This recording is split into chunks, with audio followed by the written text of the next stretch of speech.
27절까지의 말씀입니다. 우리 23절부터 27절까지 교독을 합시다. 제가 23절, 여러분들이 24절, 27절까지 교독을 합시다. 배에 오르심에 제자들이 따랐더니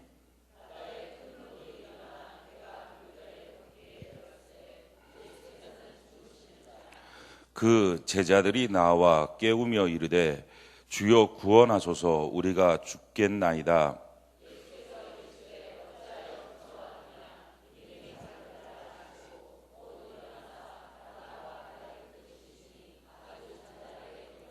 그 사람들이 놀랍게 여겨 이르되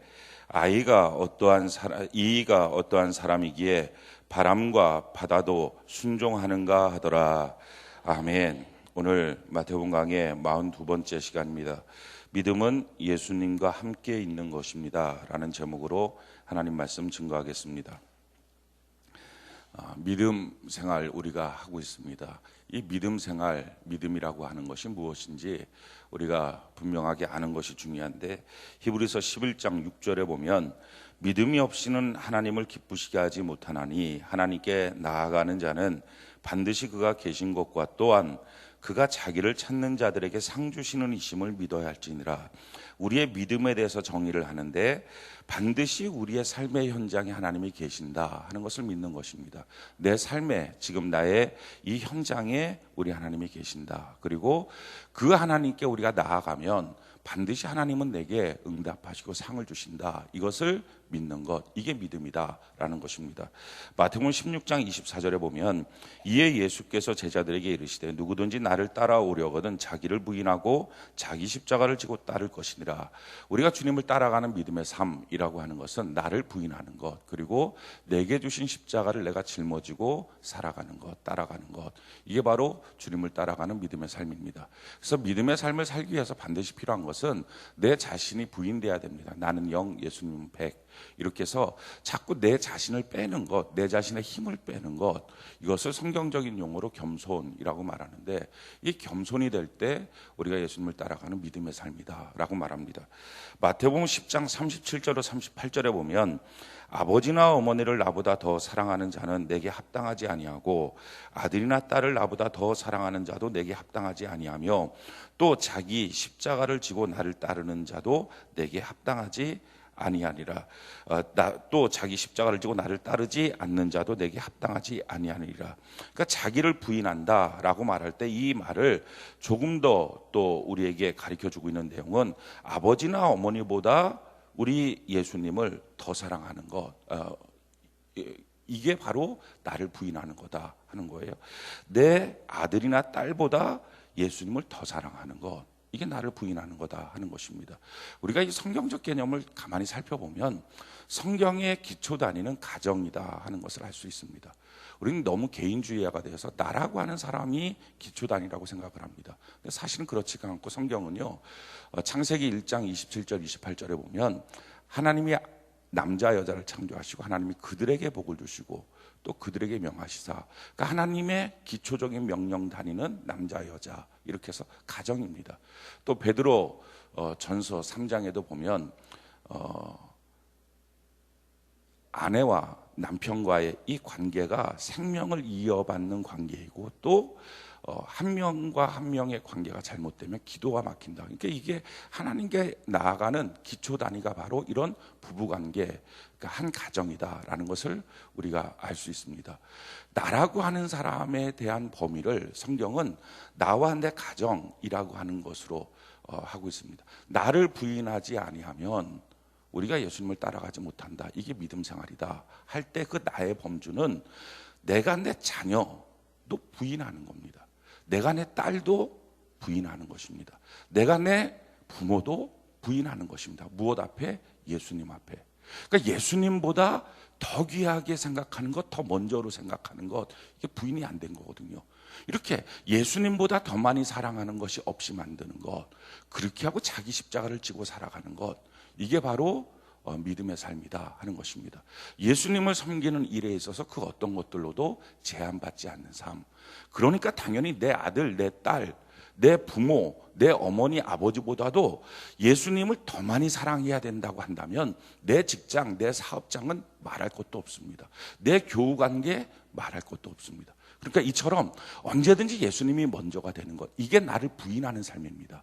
그러니까 여기에 톡톡 걸리게 되면 부인하는 삶이 잘 되지 않게 되는데, 이렇게 부인하는 삶을 살 때 예수님을 믿는 삶이다라고 말할 수 있다 하는 것입니다. 고린도후서 10장 5절에 보면 하나님 아는 것을 대적하여 높아진 것을 다 무너뜨리고 모든 생각을 사로잡아 그리스도에게 복종하게 하니, 우리가 여러 가지 생각이 있는데 그 생각을 다 사로잡아서 예수님 앞에 복종시키는 것, 예수님 말고 내가 따로 생각하는 거예요. 예수님이 이렇게 말씀하셨는데, 하나님의 말씀은 이렇게 돼 있는데, 그렇지만 성경은 이렇지만 나는 이렇게 라고 하는 걸 다 사로잡아서 복종시키는 것, 하나님의 말씀대로 순종하는 것, 이게 믿음의 삶이다라는 것입니다. 믿음의 삶이라고 하는 것은 에베소서 4장 22절로 24절을 보면, 너희는 유혹의 욕심을 따라 썩어져가는 구습을 따르는 옛사람을 벗어버리고 오직 너희의 심령이 새롭게 되어 하나님을 따라 의와 진리의 거룩함으로 지으심을 받은 새 사람을 입으라. 날마다 유혹에 썩어져가는 나의 옛사람들, 그러니까 나의 예전에 내 신앙의 패턴, 예전에 내 육신적인 삶, 본능에 따른 삶, 본성에 따른 삶, 이걸 자꾸 내려놓고 버리고 날마다 이거와 싸워서 우리 주님이 말씀하신 삶으로 내가 바뀌어지는 것, 할렐루야. 이게 믿음의 삶이다. 그러니까 믿음의 삶이라는 건 이처럼 어떤 것들로도 제한받지 않고 예수님과 함께 있고 예수님을 가장 먼저 생각하고 예수님을 따라가는 삶, 이게 믿음의 삶입니다. 우리가 이런 믿음의 삶을 살아가는 은혜가 있기를 바랍니다. 그래서 이 믿음의 삶에는요, 변명도 없고 핑계도 없어요. 이게 믿음의 삶이에요. 그러니까 믿음의 삶이라고 하는 것은 어떤 것들로도 이 믿음이 제한받으면 안 되고, 어떤 것들로도 이 믿음이 방해받으면 안 되고, 언제든지 우리 예수님이 가장 먼저, 우리 예수님 위주로, 그래서 예수님을 1순위로 놓고 예수님을 따라가는 신앙의 삶, 이게 바로 믿음의 삶이다. 그래서 어디를 가든지 무엇을 하든지 예수님과 항상 함께하는 삶, 이 믿음의 삶입니다. 오늘 본문에 보면 23절 우리 같이 한번 볼까요? 마태복음 8장 23절 같이 한번 한 목소리 읽어봅시다. 시작. 배에 오르심에 제자들이 따랐더니, 아멘. 이게 믿음의 삶이에요. 예수님이 배에 오르시면 그 배에 같이 따라 올라가는 것, 예수님이 배에서 내리시면 그 배에서 같이 따라 내리는 것, 그러니까 예수님이 어디로 가든지 따라가는 것, 이게 바로 믿음의 삶이에요. 자, 그런데 이 예수님이 배에 오르셔서 제자들도 같이 올라갔어요. 이 믿음의 삶을 살아가는 거예요. 근데 이 믿음의 삶을 살아가는 그 과정 속에서 지금 배를 타고 가는데 어떻게 됐습니까? 예수님이 주무시고 큰 풍랑이 일어나고 지금 제자들이 죽게 되는 상황에 놓여 있는 것입니다. 이게 오늘 본문 말씀의 핵심이에요. 자, 24절, 25절 우리 같이 한번 읽어볼까요? 시작. 바다에 큰 놀이 일어나 배가 물결에 덮이게 되었더니 예수께서는 주무시는지라 그 제자들이 나와 깨우며 이르되 주여 구원하소서 우리가 죽겠나이다. 지금 그러니까 이 본문의 내용의 핵심은 예수님을 따라가겠다고 작정한 믿음의 사람들이에요. 예수님의 말씀대로 순종하며 살겠다고 헌신하는 믿음의 사람들이에요. 자, 이런 믿음의 사람들의 삶 속에 파도라고 하는, 풍랑이라고 하는 고난이 몰려왔어요. 오늘 이 문제에 대해서 우리가 왜 이런 일들이 생겼고 이것이 과연 우리에게 주는 사인이 무엇인지를 바라보는 것, 이게 오늘 말씀의 핵심입니다.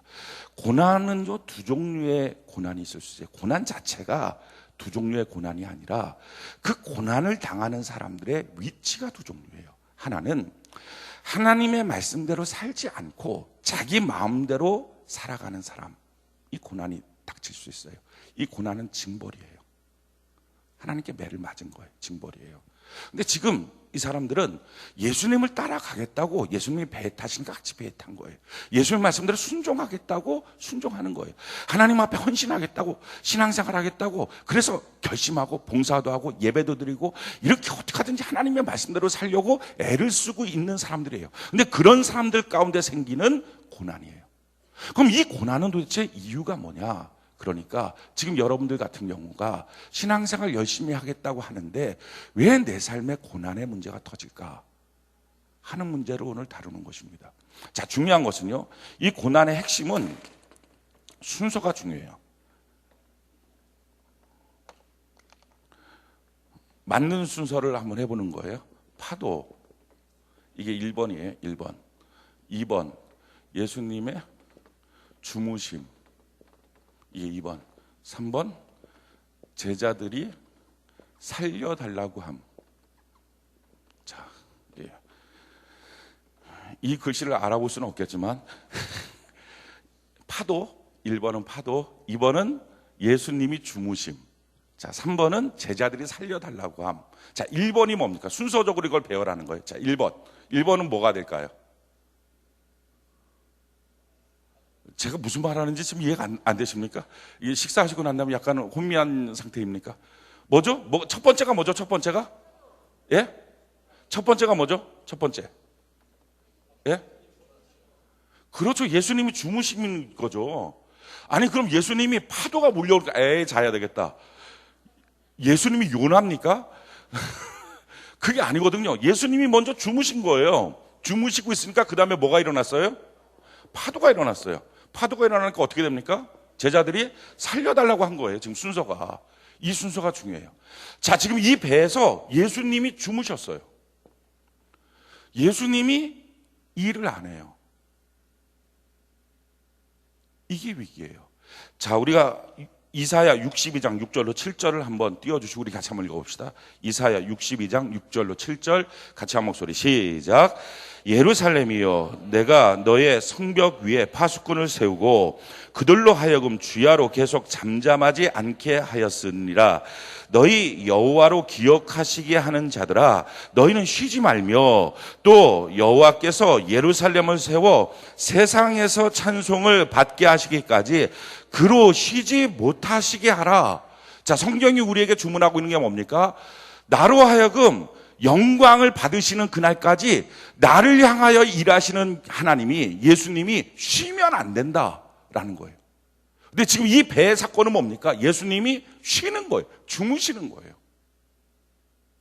이게 지금 문제예요. 자, 예수님을 따라 배를 탔어요. 예수님이 가자고 하는 대로 가는 거예요. 이렇게 하나님이 원하시는 대로 순종하고 하나님이 원하시는 대로 믿음으로 살려고 그래요. 지금 아마 오후 예배 드리시는 분들의 대부분들은 믿음으로 살아야지, 그래, 하나님의 말씀대로 살아야지, 순종하며 살아야지에 대한 기본적인 베이스가 있는 겁니다. 그것처럼 같이 예수님이 타신 배에 같이 올라탔어요. 자, 그런데 문제는 그래서 어떻게 해야 됩니까? 예수님이 그 배에서 일하셔야 합니다. 무엇을 위해서? 나로 하여금 영광스러운 존재가 되기까지 하나님은 쉬지 않고 일하셔야 되고, 이렇게 일하시도록 내가 하나님을 향하여 쉬지 않고 하나님을 높이고 기도하고 찬양하고 순종하고 따라가야 돼요. 근데 지금 어느 순간인가 이 배 안의 문제는요, 예수님이 쉬시기 시작한 거예요. 더 이상 예수님이 일하지 않는 거예요. 이게 문제예요. 믿음으로 살겠다고 하는 사람들 가운데 고난이 일어날 때가 있습니다. 셀장으로 수고하고 교사로 수고하고 목사로, 장로로, 권사로 수고하는 가정들 가운데 고난이 몰려올 때가 있어요. 하나님 앞에 순종하며 달려가겠다고 하는데 아예 처음부터 불순종을 하면, 아예 처음부터 하나님의 뜻대로 안 살게 되면, 그렇다면 그 모든 고난은 징벌이에요. 아주 간단해요. 근데 지금 그게 아니라 그렇게 징벌받을 사유가 없어요. 징벌받을 이유가 없어요. 나름대로 순종하고 나름대로 하나님의 뜻대로 살아. 물론 100%까지는 아니라 할지라도, 찾아내면 죄악이 있다 할지라도 그것까지 찾아낼 하나님이 아니니까. 큰 그림에서 보면 하나님을 따라가겠다고 하는데 무지해서 못 따라갈 때는 있지만, 내가 어느 때는 이해를 못해서 못 따라갈 때는 있지만, 그래도 따라가겠다고 하는데 왜 내 삶 속에 이런 고난이 닥칠까? 어느 정도의 고난이에요? 죽게 된 고난이에요. 지금 하나님 죽을 것 같아요. 지금 이 말이에요. 사랑하는 성도 여러분, 여러분들의 삶 속에, 사업장의 가정 속에, 육체 가운데 혹시 이런 문제가 있습니까? 자녀들 가운데 이런 문제가 있습니까? 왜 나는 신앙생활 하는데 이런 삶의 고난의 문제가 내게 닥쳐왔을까? 오늘 우리에게 던지고 있는 질문이 이거예요. 예수님을 따라 배도 탄 사람이에요. 예수님이 배를 타니까 그럼 나도 타야지. 당연히 예수님 따라가는 사람들이에요. 문제는요, 예수님이 항상 일해주시고 우리는 그 일하시는 예수님 앞에 감사하며 예수님을 수종들며 순종하는 것이 우리의 모습인데, 그러니까 예수님이 앞서 일하시고 우리는 그 밑에 옆에서 자그맣게 순종하며 감사하며 살아야 되는데, 어느 순간부터인가 예수님이 쉬는 거예요. 일하지 않아요. 왜 그랬을까? 이유는요, 내가 일하니까. 내가 일하니까. 예수님이 뭐라고 하는지 별로 상관 안 해요. 그러니까 같은 배 안에 있는데 여전히 같은 봉사를 하는데, 여전히 같은 직분 직책을 감당하고 있는데, 여전히 같은 예배의 공간 가운데 있는데, 여전히 셀장이고, 여전히 교사고, 여전히 목사고, 여전히 장로고, 여전히 권사고, 여전히 집사로 있는데, 문제는 어느 순간부터인가 하나님이 하시는 일에 나는 수종자로 있겠습니다. 순종하겠습니다. 감사하겠습니다. 이게 바뀌어서 어느 순간부터인가 내가 그냥 일하는 거예요. 내가 움직이는 거예요. 우리 주님이 일하지 않아요. 점점 주님과의 관계가 멀어져 가요. 예배에 대한 감격이 그냥 그래져 가기 시작해요. 기도가 그렇게 풍성하지가 않게 돼요. 뭔지 모르게 그냥 여전히 신앙생활은 하는데, 여전히 기도 시간도 있고 큐티는 하는데, 뭔가 점점점 자기도 모르는 사이에 영적인 침체기를 느끼고 있는 거예요. 왜? 예수님이 일하잖아요. 이유는요, 우리 마음이 어느 순간부터가 예수님을 떠나고요, 내 마음속에 다른 게 들어오기 시작했어요. 성경이 이걸 이렇게 말하고 있어요. 요한일서 2장 15절로 17절, 우리 같이 한번 읽어볼까요? 요한일서 2장 15절로 17절 같이 한 목소리 시작. 이 세상이나 세상에 있는 것들을 사랑하지 말라. 누구든지 세상을 사랑하면 아버지의 사랑이 그 안에 있지 아니하니, 이는 세상에 있는 모든 것이 육신의 정욕과 안목의 정욕과 이생의 자랑이니 다 아버지께로부터 온 것이 아니요 세상으로부터 온 것이라. 이 세상도 그 정욕도 지나가되 오직 아버지의 뜻을 행하는 자는 영원히 거하는. 세상 사랑이 들어오기 시작한 거예요. 하나님이 일하심을 바라보면서 하나님의 일하심을 내가 순종하고 따라가는 게 아니라 어느 순간부터인가 그게 내 일이 된 거예요. 어느 순간부터인가 내 마음이 된 거예요. 그냥 주님 안 계셔도 그 일을 하는 거예요. 기도할 때 주님께 집중하고 나서 주님 앞에 대화하고 주의 음성을 들으려고 그렇게 주님을 향했던 그 사람이 어느 순간인가 턱 앉으면, 사랑의 아버지 하나님 고맙고 감사합니다. 주님 은혜에 너무 감사합니다. 그냥 기도는 하는데 주님이 계신지 안 계신지 별로 관심이 없어요. 그냥 그러고 일어나서 나 기도했어요. 아침에 하나님의 말씀 보면서 큐티할 때 하나님 내게 뭐라고 말씀하실까요? 오늘 나 어떻게 살면 될까요? 그렇게 했던 그 사람이 어느 순간에 아침에 일어나면 졸린 눈 비비고 큐티해야지. 그래서 성경 펴갖고 오늘 이 말씀 좋네. 밴드에다 올리고 그렇게 큐티했다는 생각을 하는 거예요.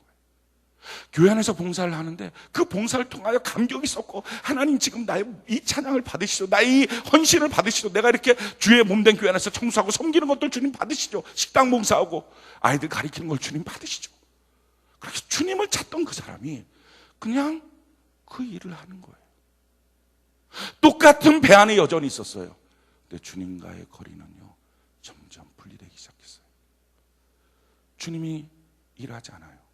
왜? 내가 다 일하니까. 주님이 일할 게 없는 거예요. 근데 주님과 분리되어 있는지도 몰랐어요. 주님과 지금 떨어져 있는지도 몰랐어요. 왜? 자기가 속고 있는 거예요. 예배 드리고 있으니까, 큐티하고 있으니까, 기도 시간에 기도하고 있으니까, 봉사하는 자리 그대로 봉사하고 있으니까, 그렇다고 해서 내 마음이 특별히 강박한 것도 아니니까, 뭔가 뭐 믿고 힘들고 어렵고 이것도 아니니까 그냥 별 생각, 별 문제 없었어요. 자기 자신이 지금 주님과 분리되고 있다는 것도 모르고 있었어요. 그냥 그런 신앙생활을 하고 있었던 거예요. 근데 그때 파도가 일어났어요. 이 파도 때문에 제자들이 어떻게 됐어요? 주님과 분리됐다는 걸 깨달았어요. 주님이 주무시고 있구나. 그래서 어떻게 해요? 주님께 가요. 주님, 우리 죽게 됐어요. 살려주세요. 살려주세요. 분리됐던 제자들이 주님을 향하여 다가가기 시작해요. 여기서 이 파도, 고난은 뭡니까? 하나님의 경고등이, 신호등. 너가 지금 분리돼 있어. 빨리 돌아가. 그러니까 고난이 똑같은 고난인데, 똑같은 물질적인 고난, 똑같은 관계의 고난, 똑같은 어떤 사건의 고난이 있는데, 그 고난을 당하는 사람의 위치가, 어떤 사람은 하나님을 등지고 자기 마음대로 불순종하고 가버려요. 그럼 징계예요. 그럼 맞는 거예요. 그럼 맞고 나면 마이너스예요. 근데 지금 하나님 앞에 그대로 있는데 자기도 모르는 순간에 점점점 자기가 하나님과 거리가 있다는 것도 못 느끼면서 그냥 봉사는 여전히 하고 있고, 여전히 예배는 드리고 있고, 그러고 있는 순간에 어느 날 고난이 닥쳐와요. 그 고난 가운데 나 주님께 갑니다. 그래서 그냥 사랑의 아버지 하나님 고맙고 감사합니다 했던 사람이 주님 계시죠, 이렇게 기도가 나오는 거예요. 그래서 그 고난은요, 하나님의 확성기예요. 너가 지금 멀리 가 있다, 내게로 돌아와라. 하나님의 확성기예요. 이럴 때 고난이 유익이에요. 그래서 이 고난 가운데 주님 죽게 됐습니다 라고 하니까 예수님이 일어나셔서, 야 이놈들아 힘들었지? 아이고, 그런 말씀 하나도 안 하세요. 예수님이 딱 이 말씀을 하시는 거예요.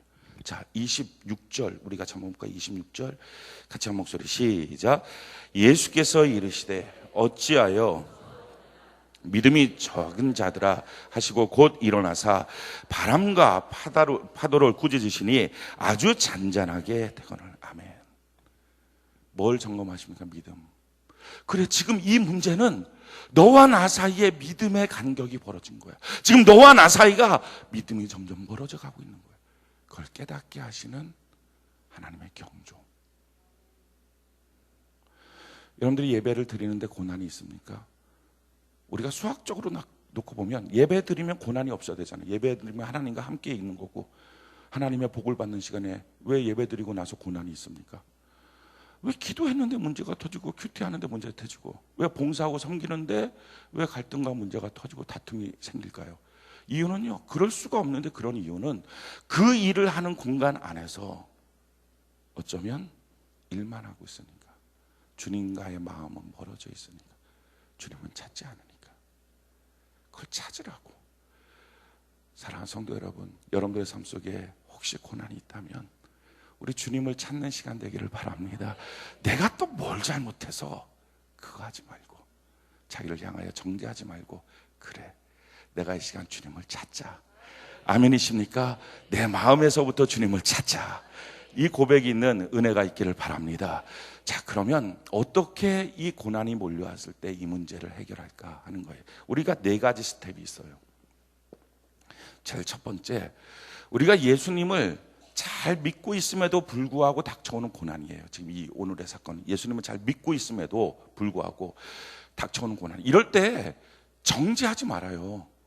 자기 자신을 잘 믿고 있는데, 열심히 셀장을 하고 있는데 고난에 닥쳐오면 저는 셀장이 아닌가 봐요. 찾아보는 거예요. 자꾸 자기가 뭘 잘못했나 막 이걸 찾아보고. 그렇게 하지 말아요. 털어서 먼지 안 나는 사람 없어요. 그러니까 다 똑같아요. 그러니까 뭐 베드로나 나나 바울이나 나나 뭐 거기가 거기지, 뭐 하나님의 입장에서 보면 다 도찐개찐이지 뭐 특별한 사람이 있겠습니까? 그러니까 뭔가 자꾸 이렇게 주눅들려고 하지 말고, 고난이 몰려왔을 때 여러분들이 주님 앞에 예배드리고 섬기고 이렇게 주일 성수하는데도 불구하고 고난이 몰려오고, 이 고난의 문제가 해결이 안 되거든. 제일 첫 번째 스텝, 마음이 독해지면 안 돼요. 또 한 가지는 도망가면 안 돼요. 말씀드렸던 게 두 번째 케이스인데, 자기는 아닌가 보다 생각이 들어요. 고난이 몰려면 자기는 참 이건 뭐 하지 못할 사람인가 보다, 난 참 부족한 게 너무 많은 사람이다, 이런 생각이 드는데 도망가지 말라, 독해지지 말라. 강력한 햇빛이 비칠 때 두 종류가 있어요. 진흙이 있고요, 얼음이 있어요. 처음에 얼음은 날카롭고 차가워요. 진흙은 형 말랑말랑하고 부드러워요. 그래서 야, 이 사람 참 성품이 부드러운 사람 같아, 이 사람 참 냉정하고 차가워. 근데 따가운 햇볕이 비치면 진흙은요 딱딱하게 굳어져 가고요, 이 얼음은 싹 녹아요. 우리가 성품이 어떠냐, 기질이 어떠냐 중요하지 않아요. 고난의 햇볕이 우리에게 비추어질 때 그냥 주님 앞에서 우리가 녹아지는 사람 되기를 바랍니다. 강팍해지면 안 된다고요. 마음이 굳어지면 안 된다고요. 뭔가 관계 속에 억울한 일이 당하면 그 억울함을 풀겠다고 하면 안 된다고요. 성경이 우리에게 이렇게 말합니다. 로마서 12장 19절로 21절 우리 같이 한번 읽어볼까요? 로마서 12장 19절로 21절 같이 한 목소리 시작. 내 사랑하는 자들아 너희가 친히 원수를 갚지 말고 하나님의 진노하심에 맡기라. 기록되었으되 원수 갚는 것이 내게 있으니 내가 갚으리라고 주께서 말씀하시니라. 내 원수가 줄이거든 먹이고 목마르거든 마시게 하라. 그리함으로 내가 숯불을 그 머리에 쌓아 놓으리라. 악에게 지지 말고 선으로 악을 이기라. 그러니까 너가 친히 원수 갚으려고 마음이 강팍해지지 마라. 딱딱해지지 마라. 우리의 삶 속에 환난과 풍파가 몰려왔을 때 마음이 딱 굳어지지 않는 것, 또 도망가지 않는 것, 지금 있는 그 자리에서 자꾸 떠나려고 하는 것, 그거 하지 않는 것. 시편 11편 1절로 4절 보면 1절에 보니까 내가 여호와께 피하였거늘 너희가 내 영혼에게 새같이 내 산으로 도망하라 하면 어찌민가. 악한 마귀는요 고난 가운데 우리에게 와서 하나님의 지금 이 경고등인데 하나님과 우리와의 사이가 지금 좀 벌어졌다. 빨리 하나님께로 가자.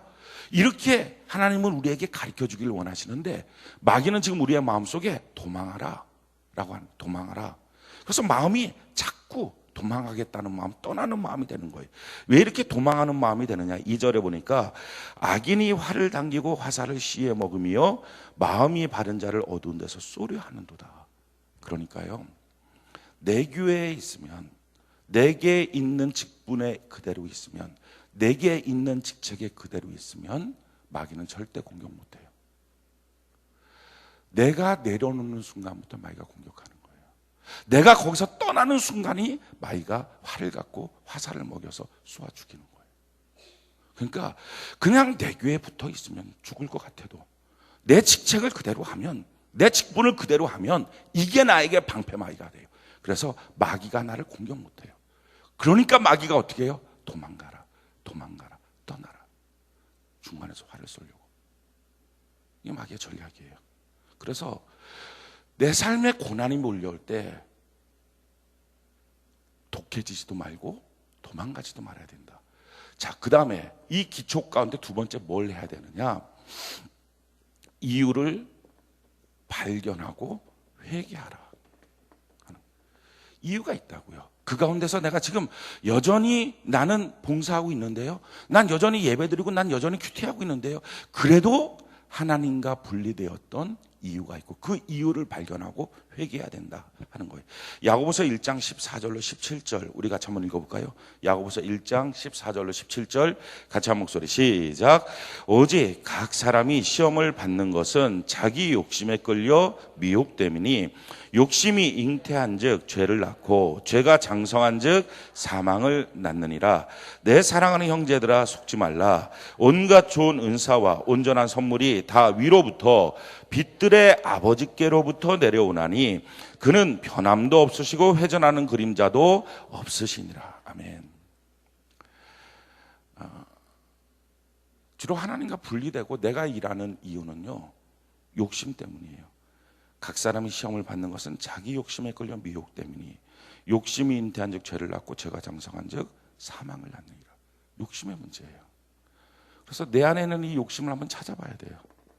욕심의 핵심은 뭐냐면요, 온갖 좋은 은사와 온전한 선물이 다 위로부터 빛들의 아버지께로부터 내려오나니 그는 변함도 없으시고 회전하는 그림자도 없으시고. 모든 좋은 것은 하나님이 주시는데 하나님이 주시는 것 이외의 것으로 더 하려고 하는 거예요. 그게 욕심이에요.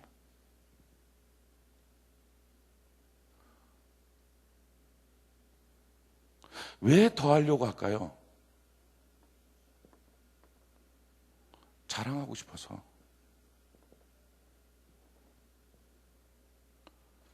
그래서 이것을 성경은요, 헛된 영광이라 그래요. 우리가 영광이라고 하는 것이 종류가 두 종류가 있습니다. 헛된 영광이 있고 참된 영광이 있어요. 이번에 우리 아이가 서울대 입학했어요. 하나님께 감사해요. 하나님께 영광을 돌려요. 하나님께 감사해요까지는 맞죠. 하나님께 영광을 돌려요. 이건 영광이 아니에요. 이런 걸 헛된 영광이라 그래요. 우리 집 사람이 이번에 뭐 사업을 했는데 돈을 이렇게 많이 벌었어요. 우리 남편이 사업을 해서 이렇게 돈을 많이 벌었어요. 그래갖고 돈을 이렇게 많이 벌었어요. 직장에서 이렇게 승진했어요. 하나님께 영광을 돌려요. 이건 영광이 아니에요. 성경이 우리에게 뭐라고 말하고 있느냐? 갈라디아서 5장 25절로 26절 우리 같이 한번 읽어볼까요?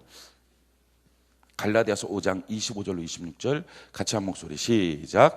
만일 우리가 성령으로 살면 또한 성령으로 행할지니 헛된 영광을 구하여 서로 노엽게 하거나 서로 투기하지 말지니라. 이 성경이 말합니다. 성령으로 살면 성령으로 행해야 되는데 성령으로 행한다는 말은 헛된 영광을 구하지 않는 것이다. 헛된 영광의 특징은 서로 화가 나거나 서로 시기가 나오게 된다 하는 거예요.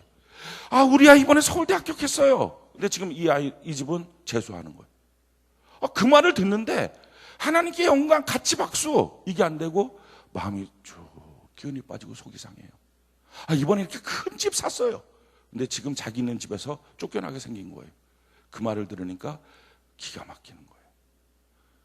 여러분, 하나님께 영광이라는 말을 들으면 같이 좋아야 되잖아요. 같이 행복해야 되잖아요. 근데 이런 게 같이 행복이 안 되고 하나님께 영광이라는 말을 들었는데 어떤 사람, 그 말하는 사람은 막 으쓱하고 좋은데 그 말을 옆에서 듣는 사람은요 기가 막히고 힘든 거예요. 이런 걸 헛된 영광이라 그래요. 이 헛된 영광을 찾으려고 뭐예요? 하나님이 주시고자 하는 복 이외에 다른 사람들한테 이것저것 빌려서 만드는 것을 만들어 버려요. 그래서 사업장을 해도 처음에 크게 했고 이만큼,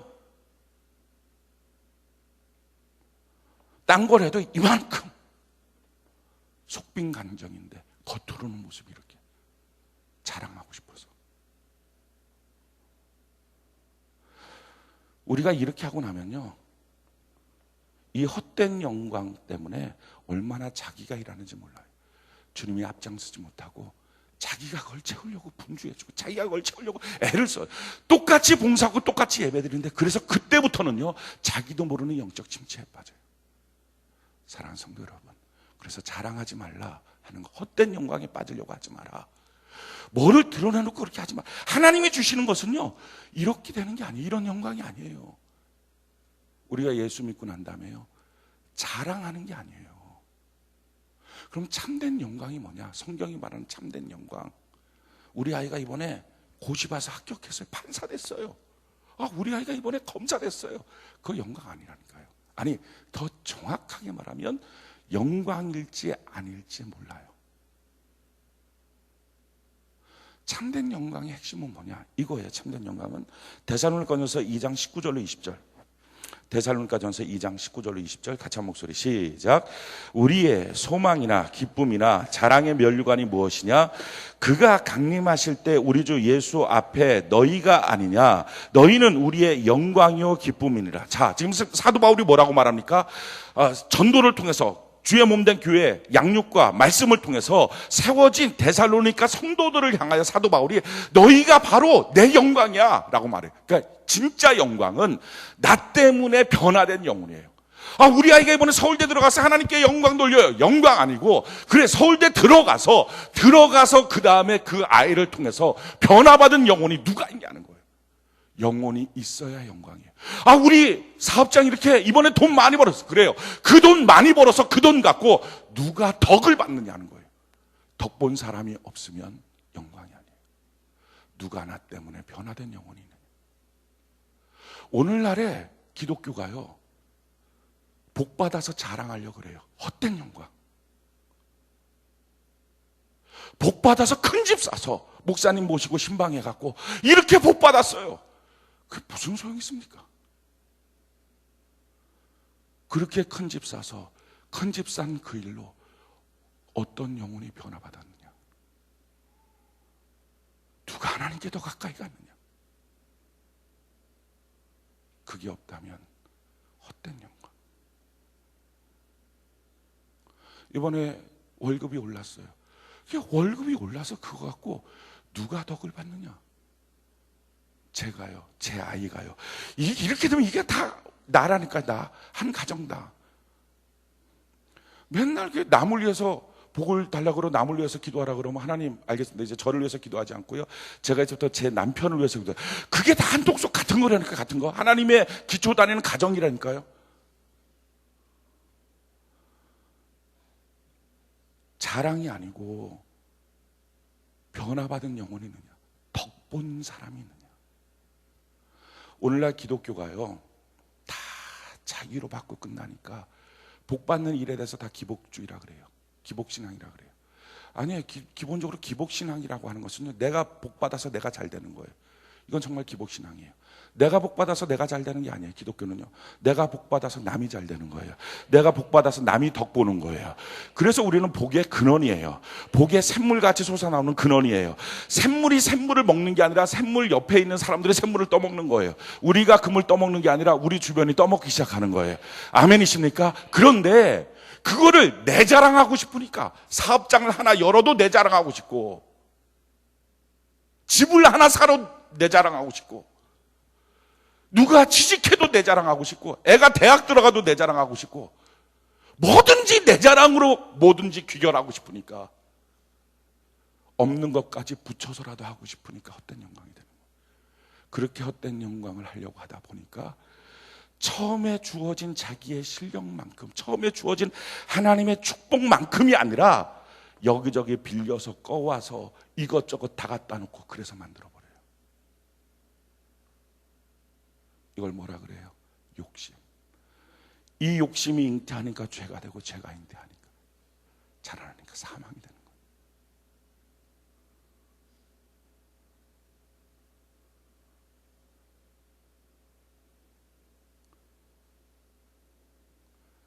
우리 신앙생활에 지금 이유를 찾아봐야 됩니다. 왜 주님과 멀어졌을까?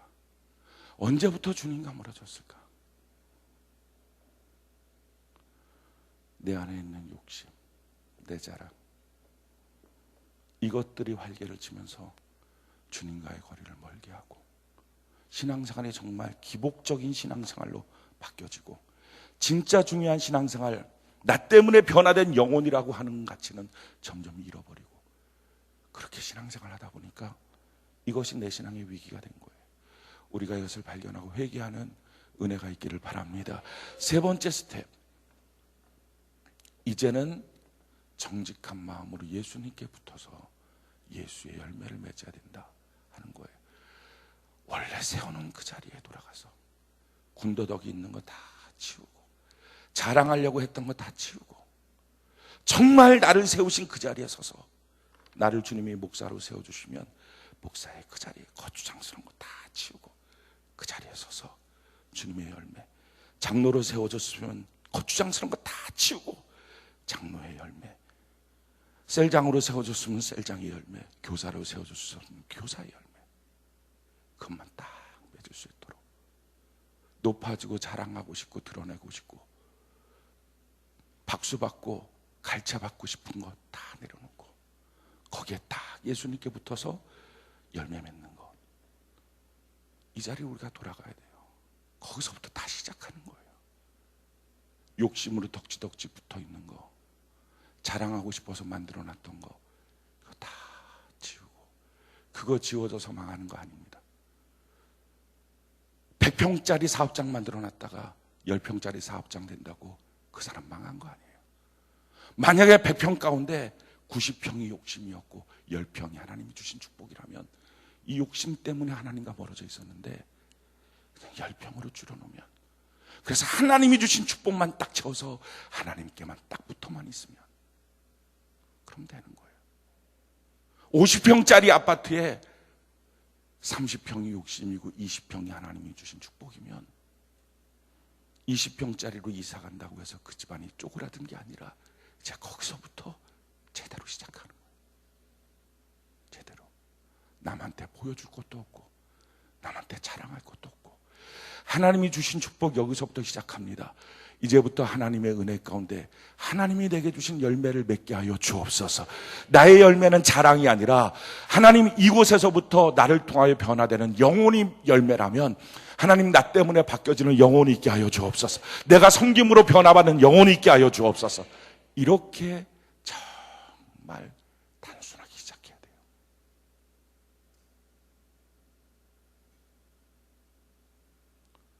붙어있는 여러 가지 것들 다 치우고. 성경은 우리에게 이렇게 말합니다. 요한복음 15장 2절 우리 같이 한번 읽어볼까요? 요한복음 15장 2절 같이 한 목소리 시작. 무릇 내게 붙어있어 열매를 맺지 아니하는 가지는 아버지께서 그것을 제거해 버리시고 무릇 열매를 맺는 가지는 더 열매를 맺게 하려 하여 그것을 깨끗하게 하시느니라. 열매를 맺지 않는 가지는 하나님이 제해 버리십니다. 우리가 열매를 맺어야 됩니다. 근데 무슨 열매 맺습니까? 내가 내 열매 맺는 게 아니에요. 그 포도나무니까 포도나무의 열매를 맺어야 돼요. 그래서 로마서 11장 17절에 또한 가지 얼마가 꺾였는데 돌감람나무인 내가 그들 중에 접붙임이 되어 참 감람나무 뿌리의 진액을 함께 받는 자가 되었은즉 참 감람나무의 뿌리의 진액을 받았으면 돌감람나무인 나 같은 존재가 거기에 접붙임이 됐다 할지라도 돌감람나무 열매를 맺으면 안 되고 참 감람나무 열매를 맺어야 돼. 할렐루야. 그래서 성경은 이렇게 말합니다. 로마서 11장 24절에 내가 원 돌감람나무에서 찍힘을 받고 본성을 거슬려 좋은 나무에 접붙임을 받았으니 우리의 원래 본성은요 참 못된데 죄악의 본성이에요. 이 죄악의 본성대로 열매 맺으면 안 되고 예수님의 본성을 거슬려서 예수님의 진액을 빨아들여서 예수의 열매를 맺어야 된다는 거예요. 아멘이십니까? 그러니까 내가 주님 앞에 봉사하고 내가 주님 앞에 섬기고 예배를 드릴 때 내게 나타나는 모든 열매는 나 원래 이래, 나 원래 성격이 이래, 나 원래 말투가 이래, 나 원래 이런 사람이야. 그거 안 되고 그렇게 할 것 같으면 그 자리에 서 있지도 말고 내 본성을 거슬려 예수의 열매를 맺어야 된다는 거예요. 아멘이십니까? 그러기 위해서 허울 좋은 자랑, 허울 좋은 것들 다 벗어버리고 주님이 내게 주신 첫사랑의 첫 번째 축복만 딱 붙잡고 거기서부터 시작하라고요. 청산할 거 청산하고 내려놓을 거 내려놓고 이것저것 다 붙잡고 자기도 정신없고 남도 정신없고 이렇게 하지 말고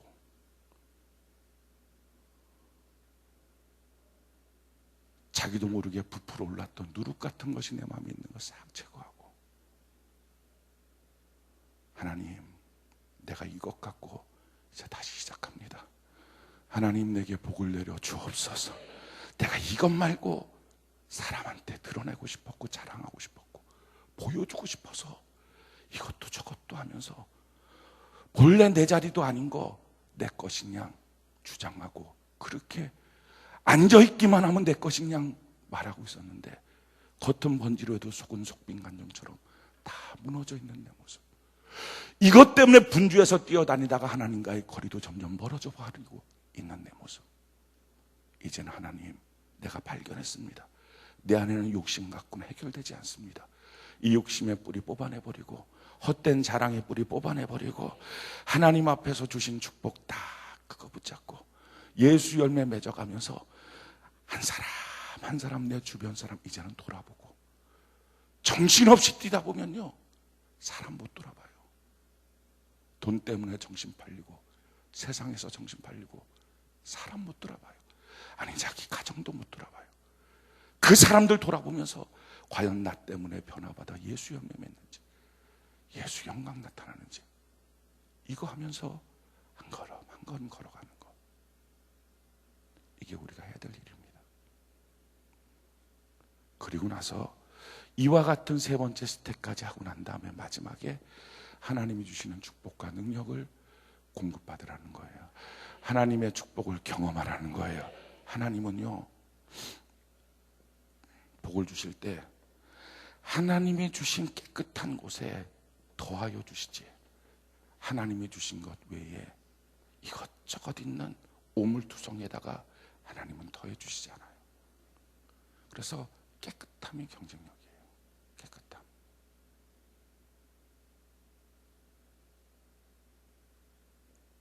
아무리 아무것도 없어도 하나님만 계시면 대승을 거두게 될 줄 믿습니다. 그래서 우리가 지금 필요한 것은요 정결케 되는 거예요. 깨끗하게 되는 거예요. 자기도 모르게 부풀러 올랐던 거 자기도 모르게 막 이 말 좀 막 많이 했던 거, 자기도 모르게 막 이것저것 행동했던 거, 이제는 다 내려놓고 주님 앞에, 하나님 이 모습이 내 모습입니다. 그렇게 주님 앞에 서서 하나님 이 모습 갖고 주님 처음 따라갔던 그 마음 그대로 내가 신앙생활하고 주를 섬기겠습니다. 하나님, 하나님의 복을 구합니다 하고 기도하는 거예요. 하나님의 복은요, 우리가 사고 쳐놓은 거 하나님 복 주어서 땜빵 해주세요 이런 거 말고, 내가 망쳐버린 거 하나님 복 주셔서 채워주세요 이런 거 안 되고, 이런 거 다 자랑 때문에 만들어놨던 거 없애버리고, 내가 높이려고 했던 말들 다 취소하고, 내 자랑하려고 했던 행동들 다 내려놓고, 하나님 그냥 이거 다 갖고, 이 단순한 거 갖고 주님께 나갑니다 고백하는 거예요. 우리가 특별히, 하나님은 항상 우리에게 은혜와 복을 주시지만 이번 9월 달은요 우리에게 있어서 너무 귀중한 때입니다. 우리가 지금 수요예배 때 절기에 대해서 같이 은혜를 나누고 있어요. 가장 기초적인 절기는 주일날 안식일이에요. 오늘 이 주일날에 우리가 주의 복을 받기를 바랍니다. 이 절기라고 하는 것이 왜 귀하냐면 하나님이 때를 따라 뒀거든요. 그래서 이 절기 때 하나님이 절기해 주시는 축복이 있어요. 그래서 평일날 예배와 주일날 예배는 격이 달라요. 그래서 주일 성수가 빠지면 신앙이 무너져 버려요. 우리가 주일날 주님 앞에 나왔으니 주의 복을 받기를 바랍니다. 그런데 이 주일날 말고 또 1년에 3차례의 하나님의 절기가 있어요. 그것이 유월절, 또 오순절, 또 초막절, 이렇게 3가지 절기가 있는데, 이 유월절이라고 하는 절기는 430년 종살이 했던 이스라엘 백성들이 이제 어린 양을 잡아서 임방과 문설주에 피를 바르고, 그 피를 바른 집은 죽음의 사자가 넘어가고 피 없는 집엔 들어가서 장자를 죽이는 이 사건 때문에 430년 종살이 했던 이스라엘 백성들이 해방을 받아서 이제 이스라엘 나라가 건국이 되는 사건이, 이게 유월절 사건이에요. 이 유월절 사건은 영적으로 얘기하면 구원의 사건입니다.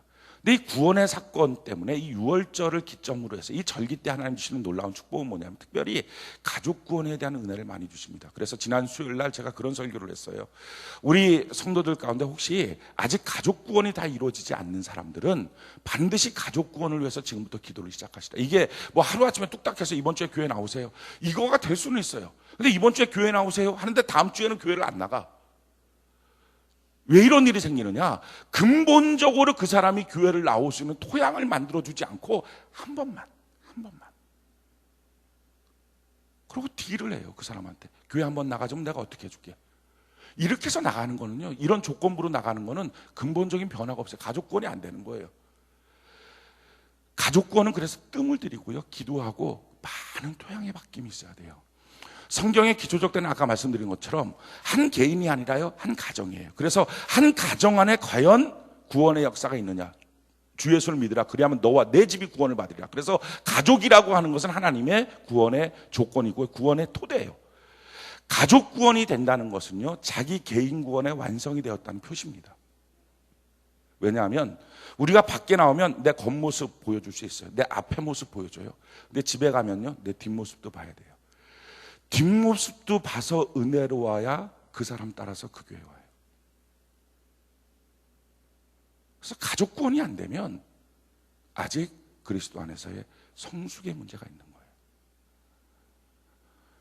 그래서 이 유월절 때가 왜 가족 구원에 대한 문제가 있냐면은, 그 어린 양을 잡을 때 각 개인마다 어린 양을 잡아서 피를 바르는 게 아니라 가족대로 한 마리씩 잡은 거예요. 가족들. 그래서 하나님의 구원의 법칙은 한 개인보다는 가족이라고 하는데 더 초점이 있어요. 그래서 가족별로 임방문설주에 어린 양 한 마리를 잡아서 피를 바르고 그 고기를 나눠 먹는 것입니다.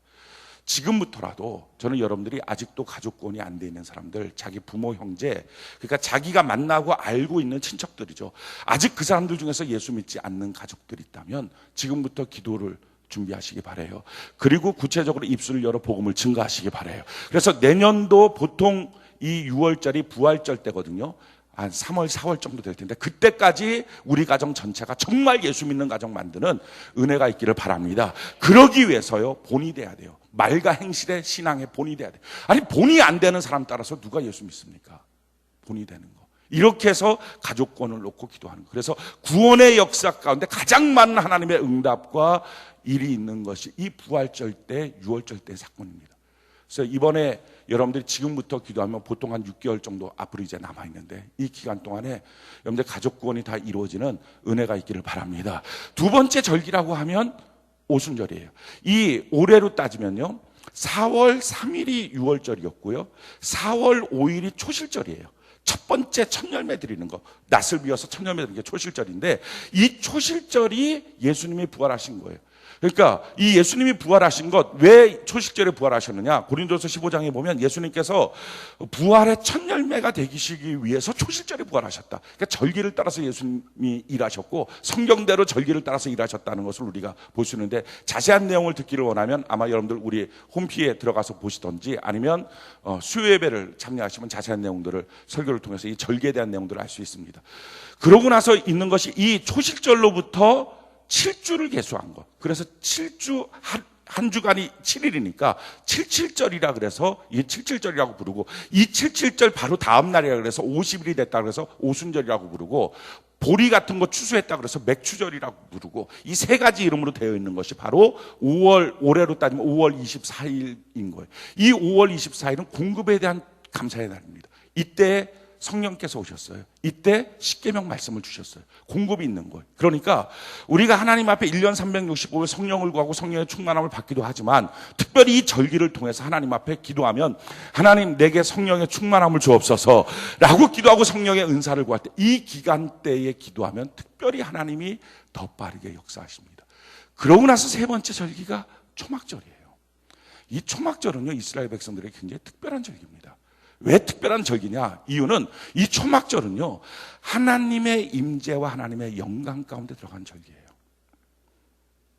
초막절은 크게 세 수로 나눠져요. 이 절기가 나팔절이 있고,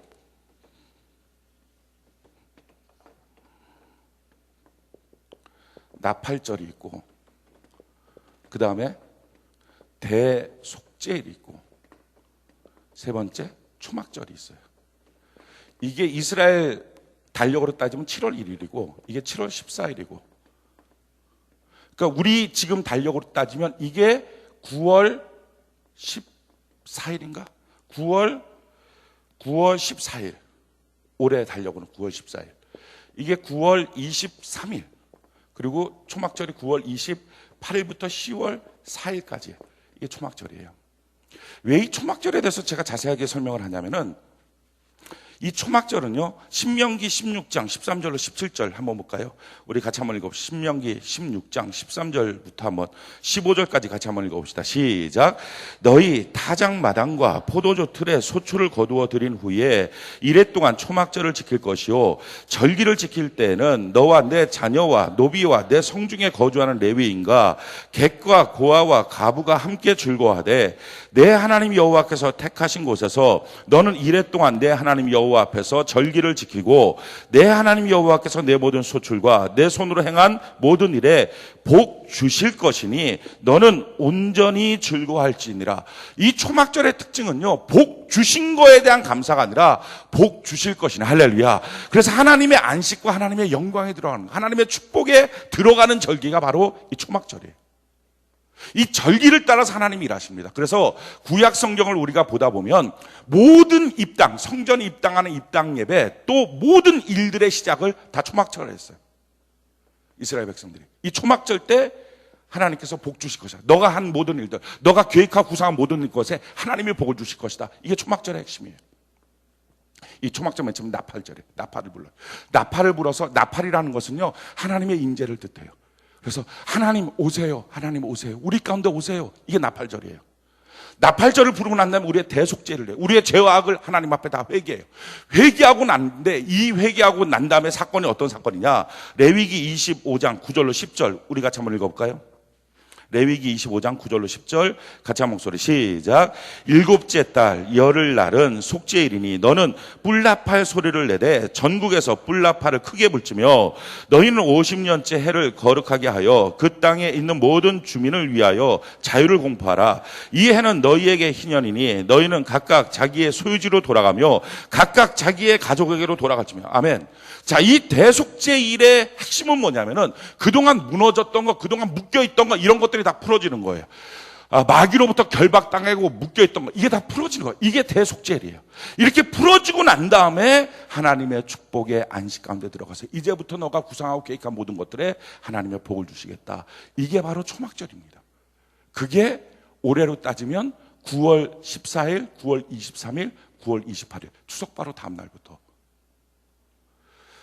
하나님은요 절기를 통해서 일하십니다. 예수님께서 1년 365일 아무 때나 이 땅에 오셔서 십자가를 지실 수 있었어요. 근데 참 놀라운 것은요 6월절에 십자가를 지셨어요. 6월절 어린 양이 되시려고. 예수님이 1년 365일 아무 때나 부활하실 수 있어요. 그런데 초실절을 딱 택하셔서 부활하셨어요. 성령 하나님이 이 땅에 아무 때나 임재할 수 있었습니다. 충만하게 강림할 수 있었어요. 그런데 딱 오순절 때 강림하셨어요. 십계명을 주실 때 아무 나라나 하나님은 십계명을 주실 수 있잖아요. 그런데 하나님은 그렇게 안 하고요. 오순절 때 십계명을 주십니다. 공급하시는 거예요. 예루살렘 성전은 솔로몬이 지었어요. 참 놀라운 것은요. 짓고 나서 완공하고 나서 한 달 동안 입당 예배를 안 드려요. 여러분들 성경을 자세히 살펴보면 6월 달에 완공하고 7월 달까지 내버려둬요. 왜 그러느냐? 7월 달 초막절에 입당하려고. 하나님, 이 성전을 지었는데 우리끼리 들어가서 예배드리면 무슨 소용이 있습니까? 이 성전 지은 것 이제부터 하나님이 함께 하셔서 우리 손으로 지은 이 성전에 하나님의 복이 임해야 되겠습니다 하는 마음을 갖고 초막절 절기까지 기다리고 있는 거예요. 그래서 들어갔더니요, 그래서 입당 예배를 드리니까 하나님의 영광이 가득 임해요. 불을 붙이지 않았는데 하늘에서 불이 내려서서 솔로몬의 성전에 하늘에서 내린 불로 불타오르기 시작해요. 더 놀라운 사건은요, 이스라엘 백성들이 솔로몬의 성전에 범죄하면 다 무너졌어요. 그리고 수룹바벨에 의해서 학개랑 같이 성전을 짓습니다. 근데 두 번째 성전을 짓는데 그 성전을 언제 완공해서 입당하느냐? 초막절 때. 시간을 맞추는 거예요, 절기를. 왜? 이스라엘 백성들은요 하나님이 절기를 통해서 일하신다는 걸 알았어요. 사랑하는 성도 여러분, 그 절기 그대로 원래는 기독교의 역사도 이 절기를 따르게 돼 있었습니다. 근데 콘스탄틴이 로마 기독교 공인을 하면서 로마가 갖고 있었던 자기네 이 1년 연중 행사들이 있는 거예요. 이 1년 연중 행사에 맞추기 위해서 이 절기들을 지키지 말라 명령을 내린 거예요. 그래갖고 그 전까지 성경은요 다 절기를 지켜요. 여러분들이 신약 성경을 보게 되면 참 놀라운 사실은 사도 바울이 전도를 가는데요, 전도해갖고 중간에 소아시아에 있는 교회들을 들려야 되는데 안 들려요. 그리고 편지를 보내요. 못 들린다고. 왜냐하면 오순절 때 나는 예루살렘에 올라가야 돼, 그렇게 써놔요. 빌립보를 못 떠나고 있어요. 나는 여기서 무교절을 지내고 빌립보를 떠날 거야. 얼마나 절기에 대해서 민감하게 반응하는지 몰라요. 우리만 대충대충 사는 거예요.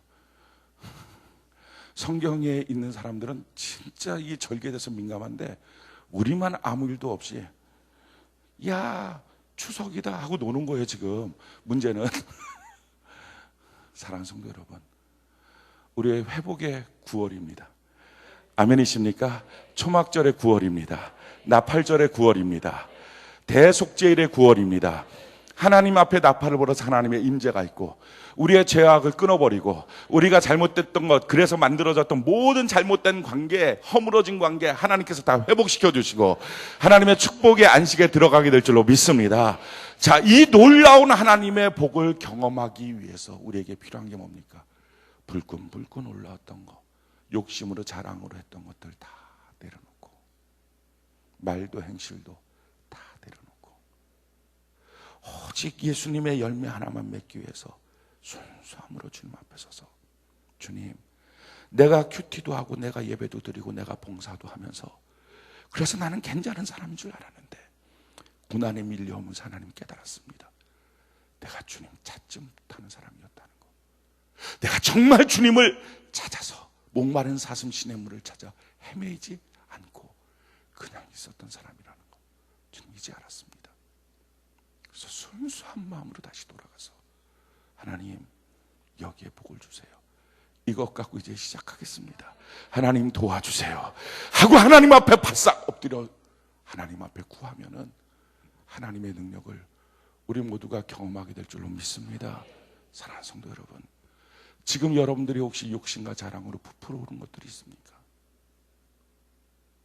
내가 주님 앞에 직분을 행하다가도 자랑으로 부풀어 오는 거, 사람 앞에서 부풀어 오는 거, 내가 돈 관계도 부풀어 올랐던 거, 내가 인간관계 속에서도 부풀어 오르는 거, 말과 행실 속에서도 내 자랑하느라고 내 유익 챙기느라고 부풀어 올렸던 거, 그래서 엉켜버린 모든 것들 이제는 다 내려놓고 순수한 마음 하나로 하나님께 붙잡혀서 우리 하나님 이번 이 초막절에 주의 복으로 내가 살겠습니다 하는 고백 가운데 하나님께 우리 모두 나가서 우리 모두가 하나님의 복을 받는 은혜가 있기를 예수님 이름으로 축원합니다.